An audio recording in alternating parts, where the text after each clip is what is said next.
Hayes stared at the stack of bills on her particle board desk. Past due, final notice. They were all addressed to her. Mark, in his surgical extraction from their marriage, had been meticulous. The car was leased in his name. The condo was in his name. The joint accounts had been systematically drained to pay for shared debts she didn't even know they had, mostly from his new expensive lifestyle. He had left her with her personal savings, $1, $428, and a pile of tax forms from the consulting work she'd done to support him, for which she was now liable. She was 34 years old with a master's degree in financial mathematics, and she was applying for data entry jobs that paid $18 an hour. The breakup itself had been a masterpiece of psychological cruelty. It hadn't been a fight. It had been a performance. Mark had sat her down, not on their worn-out sofa, but on a hard dining chair he'd pulled into the middle of the room as if it were an interrogation. "Soph, I'm going to be direct because I respect you." He'd begun a lie so blatant it stung more than the truth. "This isn't working." She had braced herself. She'd seen it coming. The late nights, the scent of Chloe's Santal 33 perfume on his suits, the way he'd started to look at her not with hatred, but with something worse, pity. "You're not growing," he'd continued pacing. "I'm on a rocket, Sophia. I'm heading for the stratosphere. And you're ballast. You're comfortable." That word again. Comfortable. It was the word he used for her old-fashioned loyalty, for her refusal to play corporate games, for her belief that their partnership was about more than just his career. "I built your career, Mark," she'd said, her voice shaking. "The algorithms you used in your pitch to KKR, those were mine. The financial model that got you your promotion, I wrote it on our honeymoon while you were scuba diving." He had the audacity to look wounded. "Don't be petty, Sophia. We were a team, but teams change. The league gets bigger. You don't have the killer instinct. Chloe's father, Mr. Reed, he sees my potential. He wants to nurture it." "Chloe sees your potential, you mean?"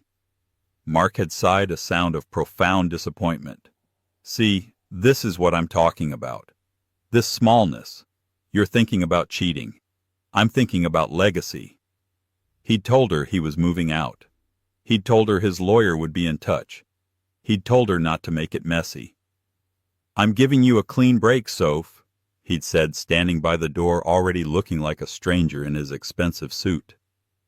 "It's a chance for you to, I don't know, find someone on your own level, go back to school, whatever it is you people do." You people. The door had closed. She had not cried. Not then.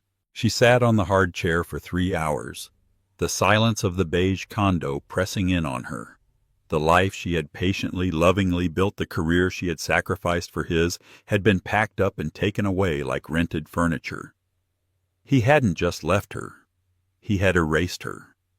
For 6 months she spiraled. The rejections from investment banks were polite but firm. "While your academic background is impressive, Ms. Hayes, a 2-year gap combined with your previous role at, well, nowhere, makes you a difficult fit for our fast-paced environment." She was too old to be an analyst, too inexperienced to be a VP. She was trapped in the professional purgatory he had designed for her. She finally took the data entry job. It was humiliating. The fluorescent lights buzzed. The stale coffee was free. She sat in a cubicle farm inputting numbers, her brilliant mind screaming. One night, sipping cheap vodka from a coffee mug in her tiny Queens studio, she'd been scrolling through LinkedIn. She saw Mark's promotion. A picture of him and Chloe beaming at a top 30 under 30 finance event. His post was full of platitudes. Incredibly humbled. Had blessed. Huge thanks to my team and my mentor, Michael Reed. Sophia stared at the screen. The fog of her depression, the gray numbness, suddenly burned away. It was replaced by something white-hot. It wasn't just anger, it was fuel. "Ballast," she whispered to the empty room. "I'll show you ballast." She turned off the TV. She logged out of LinkedIn. She opened the laptop she'd bought with her first data entry paycheck. She pulled a dusty textbook from a box, Stochastic Processes and Financial Futures. She wasn't going to apply for jobs anymore. She was going to create one. She remembered the algorithm she'd written for Mark, the one he'd claimed as his. It was good, but it was basic. It was a toy. In the 2 years since she'd had ideas, big ideas, ideas about predictive modeling for high-frequency trading, about identifying systemic risk before it cascaded. She worked from 7 p.m. to 3 a.m. every night. Her data entry job paid for her rent and her servers. She ate ramen and drank black coffee. She didn't date. She didn't see friends. She coded. She backtested data. She built a model. After 3 months, it was functional. After 6, it was brilliant. It could analyze global market chatter, regulatory filings, and shadow banking systems to predict with 94% accuracy a market shock event 2 weeks before it happened. She called it Cassandra. She didn't send it to a bank. She didn't put it on her resume. She packaged her findings, a concise 20-page white paper, showing how her model would have predicted the last 3 flash crashes, and she sent it to one person. She sent it to the private encrypted email of Marcus Harrison, the one man in the world who would understand, the one man who saw finance not as a game of golf, but as a war of information. She didn't expect a reply. She went to her cubicle the next day, her eyes burning, and she input her numbers. 2 days later at 11:04 a.m., her burner phone rang. It was an unlisted number. "Ms. Hayes?" The voice was quiet, raspy, and unmistakable. "Marcus Harrison. Your math is elegant. My jet is landing at Teterboro in 90 minutes. Be there." The line clicked dead. Sophia stared at the buzzing fluorescent light above her desk. She logged out of her terminal. She took her cheap coat. She didn't say goodbye to her manager. She walked out of the building and never looked back. The Teterboro tarmac was windswept and gray. A Gulfstream G650 sat waiting, its engines idling with a low, powerful hum. Sophia, clutching her laptop bag, was the only passenger. The flight attendant, who looked more like a senior diplomat, offered her champagne. Sophia asked for water and a legal pad. By the time she landed in the Bahamas, where Harrison kept his private innovation hub, a team was waiting for her. They weren't bankers. They were quants, data scientists, and 2 former NSA cryptographers. Marcus Harrison met her in a simple, glass-walled office overlooking the ocean.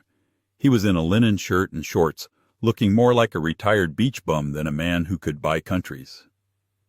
"Cassandra," he said, tapping her white paper on his desk. "It's predictive. It's clean. But it's reactive. I don't want to predict the crash, Ms. Hayes. I want to be the one who causes it, or the one who prevents it. Can you do that?" Sophia, running on 3 hours of sleep and pure adrenaline, didn't flinch. "Yes, but I need access to real-time global trade clearing data, not the 24-hour delayed feeds. I need the raw feed from SWIFT, DTCC, and the major exchanges." Harrison smiled. It was a cold, appreciative smile. "I have that." For the next 18 months, Sophia was not a person. She was a mind. She was forged. Harrison gave her unlimited resources, a black card budget, and a team of 20 geniuses. He was a brutal, brilliant mentor. He tore apart her assumptions, pushed her to think bigger, and taught her the language of true power. "Loyalty is a currency, Sophia," he told her one night over a game of chess. "Don't spend it on people who are bankrupt." He taught her about leverage, about how the real money wasn't in stocks. It was in debt, in logistics, in the structural weaknesses of over-leveraged companies. She learned. She absorbed. She rebuilt Cassandra from the ground up.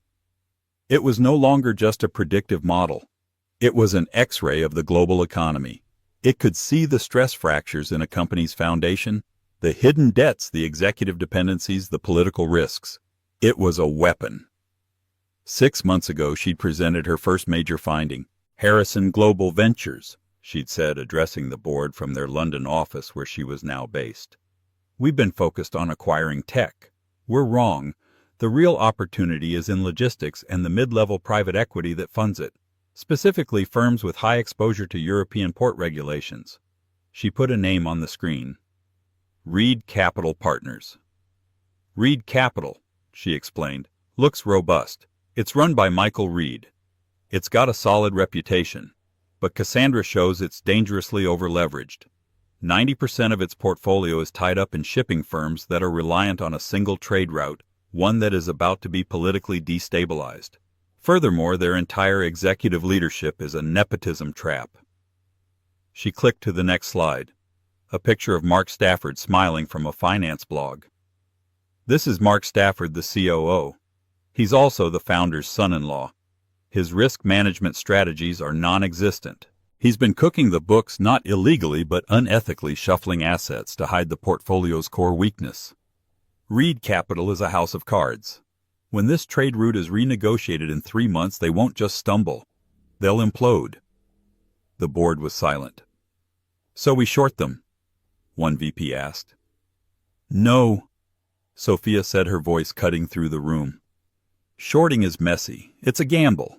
We acquire them. Or more precisely, we acquire their debt. Right now, it's still rated A+. We buy it for pennies on the dollar through shell corporations. When they default, we don't just take their assets. We take the company. We take their board seats. We take everything. Marcus Harrison had watched her, his expression unreadable. When she finished, he simply said, "Execute it." Sophia spent the next 3 months orchestrating the most complex, hostile, and silent acquisition in modern history. She bought Reed Capital's debt from dozens of different holders, masking the purchases so Reed's alarms never went off. 2 weeks ago, the trade deal had collapsed, just as Cassandra predicted. Reed Capital's portfolio went into freefall. The margin calls began. Yesterday, Michael Reed had woken up to discover that his primary creditor, a mysterious holding company based in the Caymans, was calling in his entire $9 billion debt. A debt he couldn't pay. The holding company, in turn, offered a solution, a full acquisition. That holding company was, of course, Harrison Global Ventures. The acquisition was finalized this afternoon. Tonight's gala was coincidentally the perfect place to announce it. The board of the charity was full of Reed's allies. Harrison had insisted Sophia join him. "You built the weapon, Ms. Hayes. You should be there to see it fire." She had hesitated. "I don't know, Marcus. It seems petty," he'd asked. "No, it's closure. You're not going as Mark's ex-wife. You're going as the new CEO of Harrison's European operations. The position is your reward for this." So she had agreed. She'd put on the Armani dress Harrison's personal shopper had sent. She'd looked in the mirror. The woman looking back was not the comfortable Sophia. This was someone new, someone forged, someone who understood ballast. She had realized with a cold, clear certainty that ballast wasn't what held the rocket down. It's what gave it stability before it launched. Mark had just let go too soon. The moment Sophia stepped onto the marble floor of the ballroom, the silence that had fallen stretched, becoming thin and taut. It was a silence born of pure, unadulterated shock. Marcus Harrison, the kingmaker, had arrived, and he had brought with him an unknown queen. Sophia walked with a stillness Mark had never seen. Her steps were unhurried. Her gaze was not darting around nervously, soaking in the glamour. It was directed, focused, and completely, utterly, terrifyingly calm. She was not overwhelmed by the room. The room was overwhelmed by her. Mark stood frozen, the shattered pieces of his champagne flute at his feet. A waiter rushed to clean it up, but Mark didn't notice. "Sophia," he breathed. The name felt alien in his mouth. "Mark, who is she?" Chloe insisted, her voice now sharp with irritation. She pulled on his arm. "You know her? How do you know her? Is she one of your old assistants?" The insult, which would have once amused Mark, now made his stomach clench. Sophia and Marcus Harrison were now moving. The line of security moved with them, a discreet, protective bubble. They were not walking the perimeter schmoozing as Mark had been. They were walking straight to the dais where the event organizers and the mayor of New York were waiting. The mayor, a man Mark had been trying to get a photo with all night, rushed to greet them. He shook Harrison's hand, then turned to Sophia, his expression one of deep respect. "Ms. Hayes," the mayor said, loud enough for those nearby to hear. "A pleasure. Your work on the new Urban Tech Fund is revolutionary." "Mr. Mayor," Sophia's voice replied. It was the same voice, the same soft timbre, but the hesitation was gone. The upward lilt of uncertainty she'd always had was replaced by a flat, declarative confidence. "Thank you for having us. Marcus and I are eager to discuss the next phase." Ms. Hayes. Marcus and I. Mark felt a wave of dizzying vertigo. This was not possible. This was a nightmare. Perhaps he'd had a bad oyster. Chloe, however, had processed the scene and arrived at a different, more cynical conclusion. Her painted lips curled into a sneer. "Oh, I see," she whispered to Mark, her voice dripping with venom. "Your mousy little ex-wife. She cleaned up, got a makeover, and landed Marcus Harrison. My God, she's a gold digger." A gold digger. Mark seized on the explanation. It was the only one that made sense. It was the only one that kept his world intact. Of course, Sophia, bitter and abandoned, had used her looks, what little she had, and played the damsel in distress, snaring the biggest whale of all. She wasn't powerful. She was a parasite, just on a grander scale. The relief was so profound he almost laughed. "That's it," he murmured. "She's with him. That's all this is." "Pathetic," Chloe scoffed. "And he's so old, still a billionaire. I suppose even a 4 can become a 10 with that kind of money. Well, don't you dare speak to her. It's humiliating." But Mark couldn't look away. He was obsessed. He needed to see her. He needed to confirm his new theory. He needed to see her fawn over Harrison, to see the obsequious, dependent woman he'd left. He watched her as she stood on the dais. She was talking to a senator and the CEO of J.P. Morgan. She wasn't fawning. She was briefing them. The men were leaning in, listening.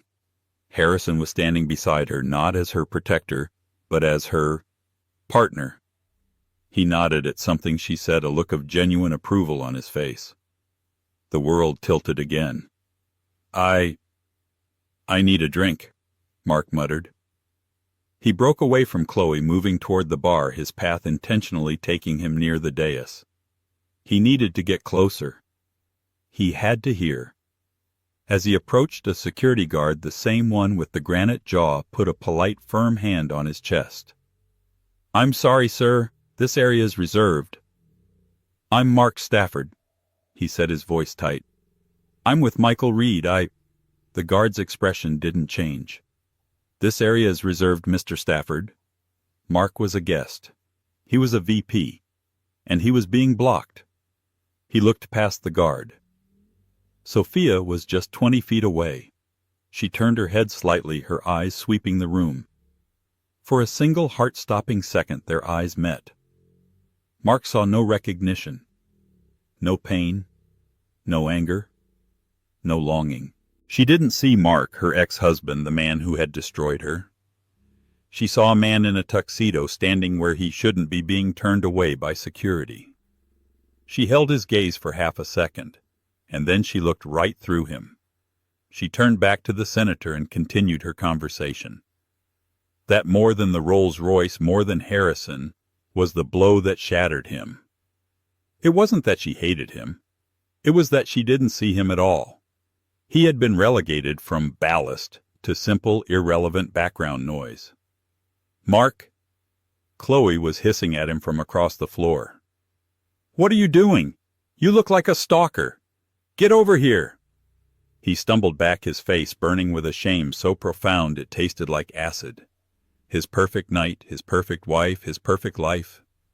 It all felt like a cheap imitation, a child's drawing next to a masterpiece. He rejoined his wife, his smile now a painful, frozen mask. She looked right at me," he whispered, horrified. "Good," Chloe snapped. "She should be ashamed of herself showing her face here. Now fix your tie. My father is coming over. He looks Upset. Mark looked up. Michael Reed was indeed striding toward them. But he wasn't upset. He was terrified. His face was pale, his hands were shaking, and he was staring slack-jawed at the woman on the dais. "Michael, what's wrong?" Mark asked. "That's her," Michael Reed whispered, his voice cracking. "The one from the acquisition papers. The holding company. Hayes. S. Hayes. That's her." Mark didn't understand. "What are you talking about?" "She's not with Harrison, Mark." Michael groaned, his hand gripping Mark's shoulder so tightly it hurt. "She is Harrison. She's the new CEO. She's the one—" "Dear God. She's the one who just bought my company." The blood didn't just drain from Mark's face. It evaporated. He felt lightheaded, the sound of the string quartet suddenly muffled as if he were underwater. "What? That's not possible," Mark stammered. "Bought Michael, we just posted our best quarter. The board was thrilled. I finalized the reports myself." "The reports were lies, Mark." Michael hissed, his voice a venomous whisper. He pulled Mark and Chloe into a secluded alcove, his eyes wild. "You and your creative accounting. You shuffled the debt from the shipping portfolio. You didn't hide it. You consolidated it. You made it a single perfect target. I stabilized us. You made us easy to kill." Michael choked, looking like he was going to be sick. "They didn't buy the company, you idiot. They bought the debt, all of it. The margin call came from a single entity this morning. CG Ventures. I thought it was a competitor. It's a shell for Harrison Global. And the signatory on the final execution was S. Hayes." Chloe for the first time looked truly afraid. Her flawless makeup couldn't hide the panic in her eyes. "Father, what does this mean? What are you saying? Tell them to stop." "You don't tell Marcus Harrison to stop," Michael spat. "He doesn't buy you. He guts you.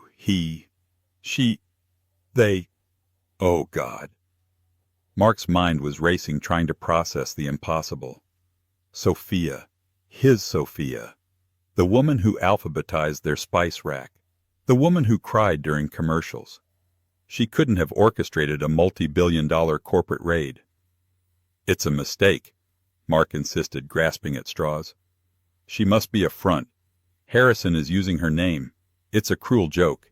He found out she was my ex-wife, and he's using her to humiliate me." Michael Reed stared at him with dead, hollow eyes. "You really are that stupid, aren't you? He's not using her. He promoted her. Look at them." The three of them peered from the alcove. The main presentation of the night was beginning. Marcus Harrison had taken the stage to a deafening round of applause. Thank you," Harrison said, his voice calm and powerful. "It's wonderful to be back in New York.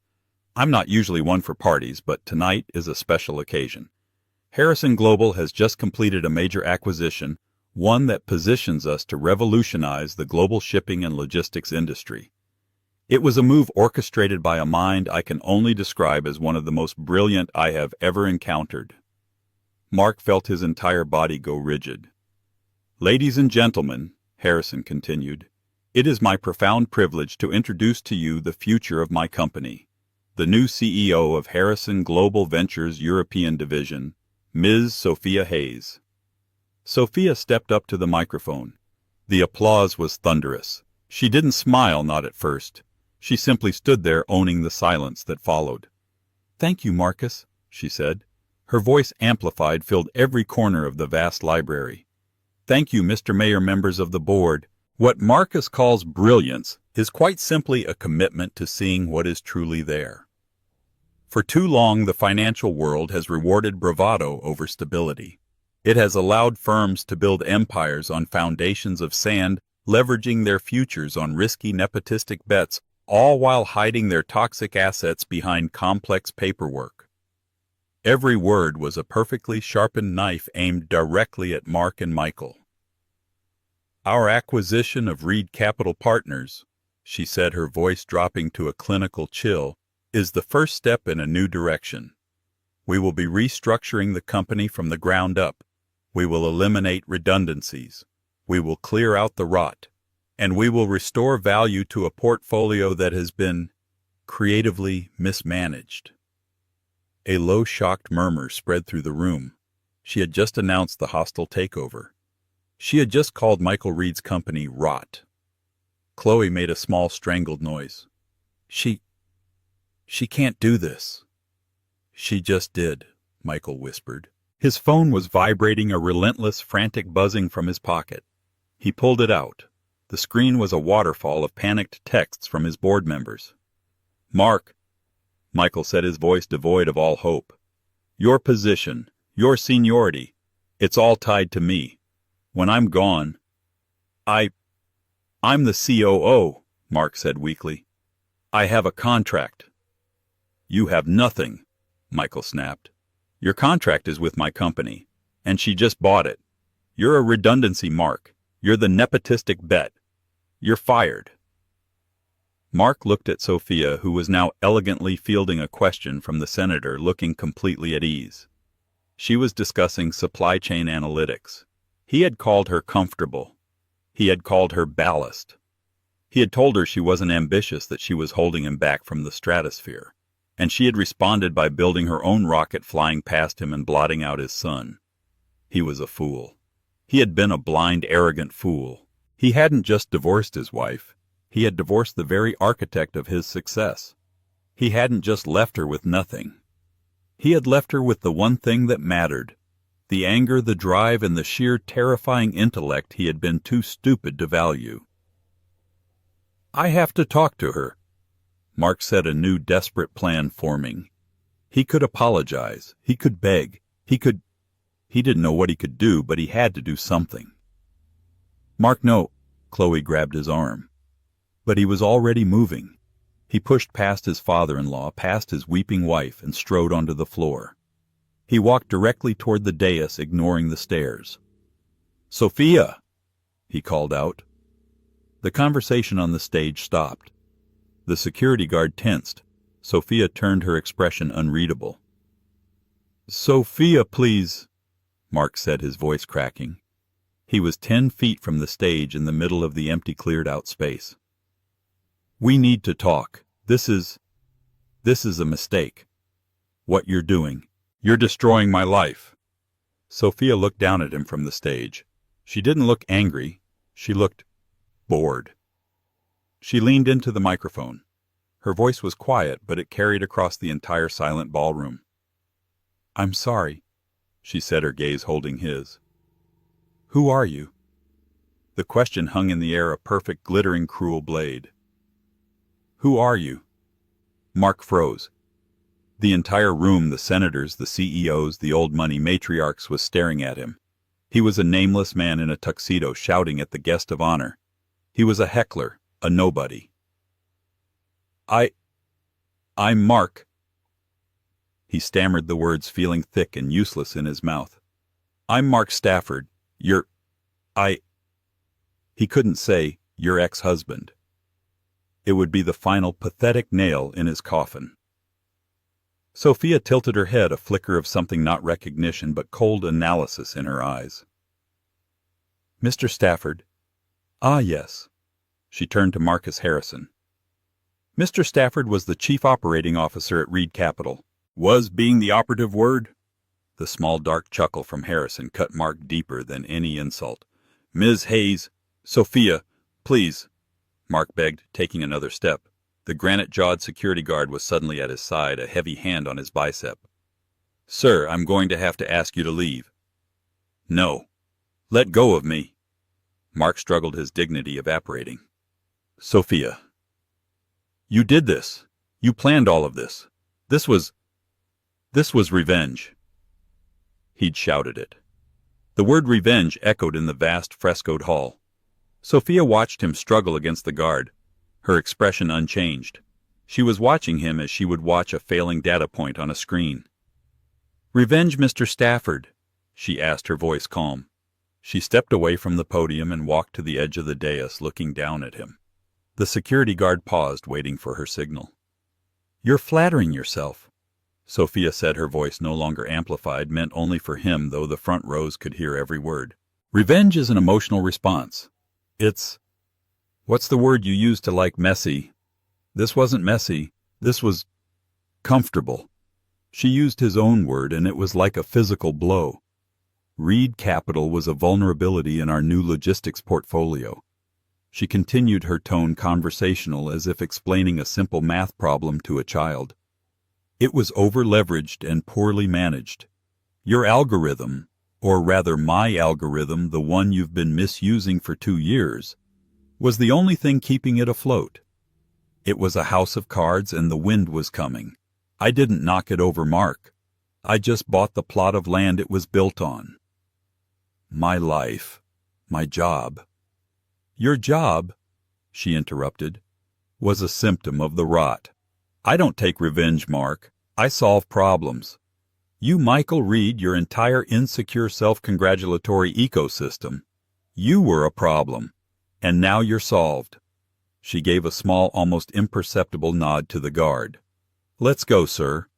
The guard's grip was iron. He began to march Mark not toward the grand exit, but toward a side door, a service entrance. The walk of shame. As he was being dragged away, Mark looked back. He saw Chloe, his wife, his trophy. She was not looking at him. She was surrounded by her friends, who were keeping a polite, horrified distance. Her father was on the phone, his back to her, gesticulating wildly, his face purple. Chloe was utterly alone. She looked at Mark, her expression not one of support, but of pure, undiluted hatred. He had failed her. He had lost her the kingdom. He was half dragged, half pushed through the heavy oak door. It slammed shut, and he was in a brightly lit, linoleum-tiled service hallway. The smell of industrial disinfectant and cooked-over prime rib filled his nostrils. He slumped against the wall, the adrenaline leaving him replaced by a cold, hollowing dread. It wasn't just the job. It was the apartment, which was a corporate lease. It was the car, also corporate. It was the country club membership. It was the credit lines, all of which were guaranteed by Reed Capital. He had built his entire identity on a foundation of sand, just as she'd said, and the tide had just come in. He thought of her final words. I solve problems. The twist wasn't that she had shown up. The twist wasn't that she was with a billionaire. The twist was that it had never been about him. He wasn't the antagonist in her story. He wasn't even a supporting character. He was a line item in a risk assessment report. He was a rounding error she'd just erased. He heard a door open down the hall. It was Chloe. Her face was a ruin of streaming mascara and rage. You, she hissed, walking toward him, her diamonds looking cheap in the fluorescent light. Chloe, listen, we can fix this. Smack. Her hand, heavy with the rings he'd bought her, cracked across his face. Fix it. You idiot. You absolute fool. You didn't just lose your job. You lost my money. My father's company. Everything. Chloe, she's my ex-wife. I can talk to her. I can...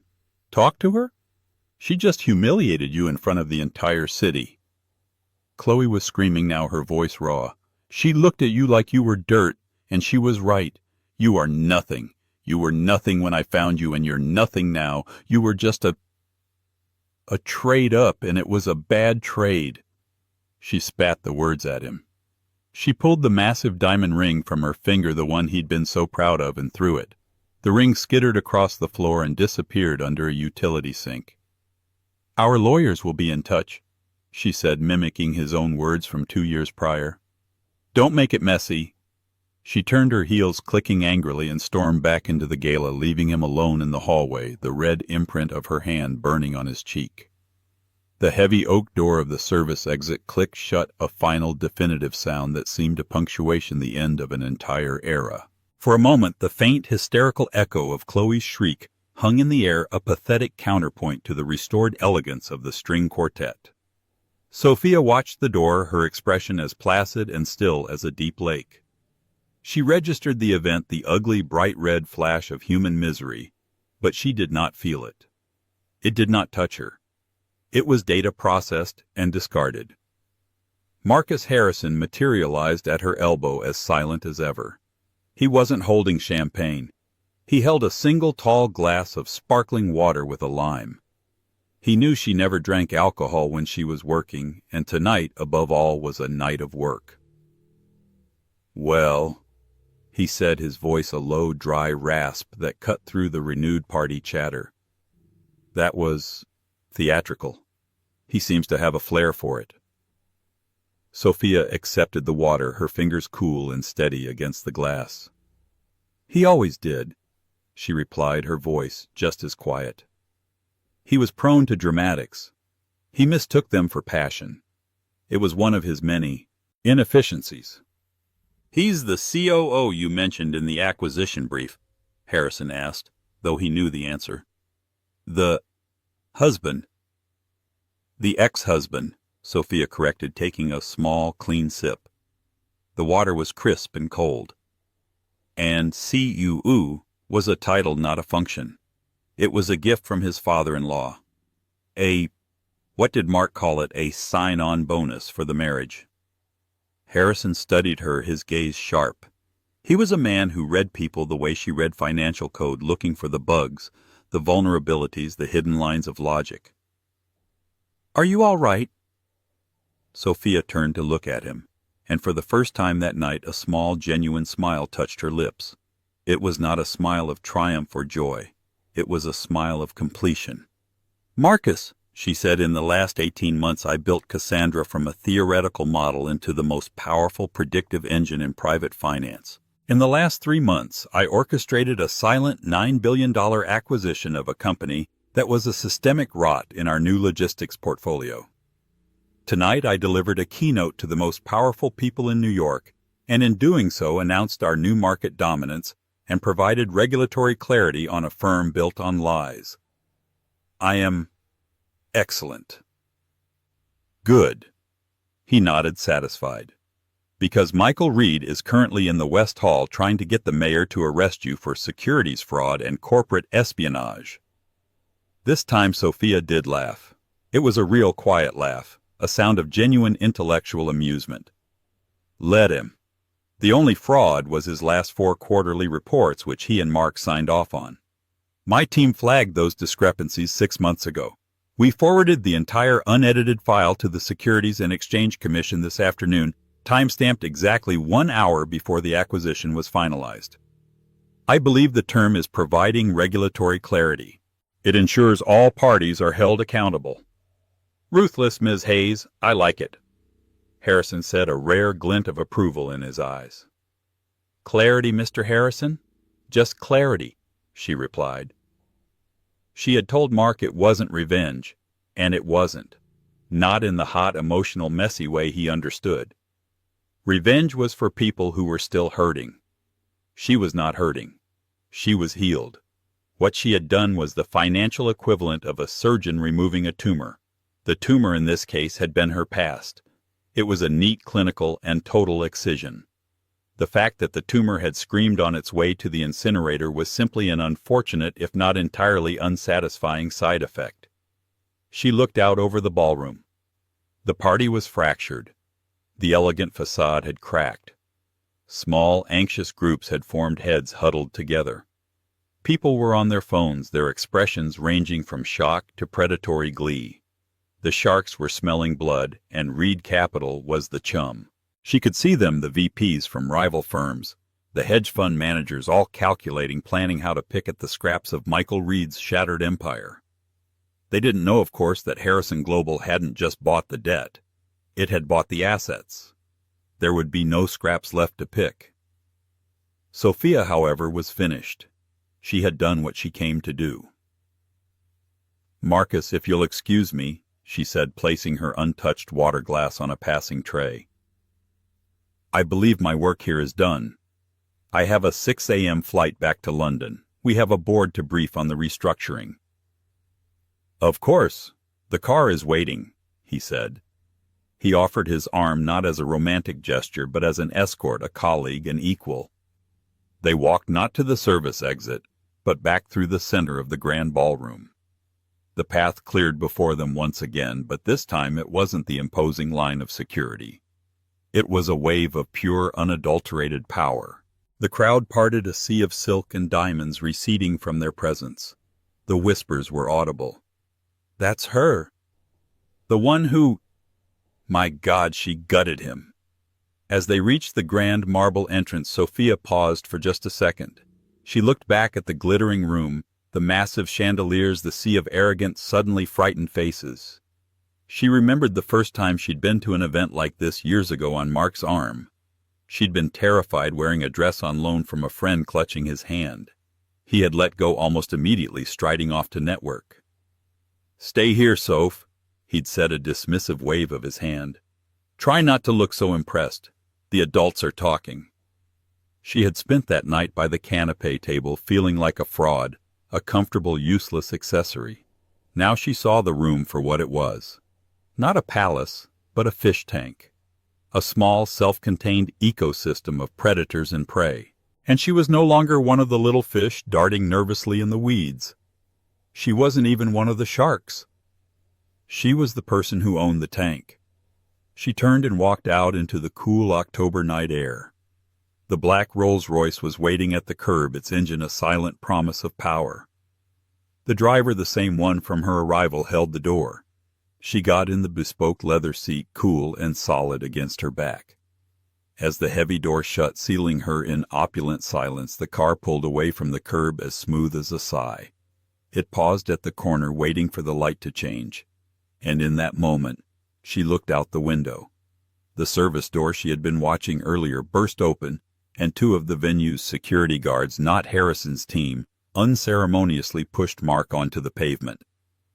He stumbled, his $5,000 tuxedo jacket askew, a dark stain of what looked like spilled wine or coffee down the front. His silk tie was undone, hanging limply. His face was a mask of ruin, pale and sweaty under the harsh glare of the streetlights. And on his left cheek a vivid red welt was already rising, the imprint of Chloe's hand, heavy with the rings he had bought her. He looked up desperate and disoriented, and his eyes, wide with a dawning, bottomless horror, met hers through the tinted glass. He saw her. He saw the car. He saw the impassive driver. He saw the woman sitting in the back, bathed in the soft glowing light of the dash, looking at him. Sophia did not look away. She did not sneer. She did not smile. She did not offer pity or scorn. She simply held his gaze, her expression one of utter, final, and absolute indifference. It was the look one gave to a line of code that had been debugged and erased. A problem that no longer existed. A variable that had been neutralized. He was a ghost. He was ballast, long since jettisoned. The light changed. The car with a whisper slid into the river of New York traffic. Mark Stafford, a man who had traded his entire future for a hollow trophy, was gone, disappearing into the city's indifferent past where he belonged. Sophia Hayes, CEO, leaned her head back against the soft leather. She did not look back. She pulled her tablet from her briefcase. The screen lit up, illuminating her face with its cool blue light. She opened the file for the London board meeting and began to review the first slide of her restructuring plan. She was in the stratosphere now, and the view was crystal clear.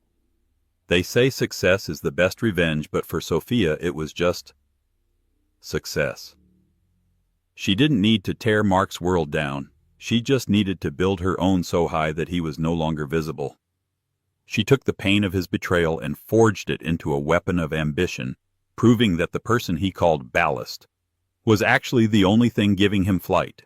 What did you think of Sophia's ultimate comeback? Was it a cold, calculated revenge, or was it simply the inevitable result of her brilliance being set free? Let us know your thoughts in the comments below.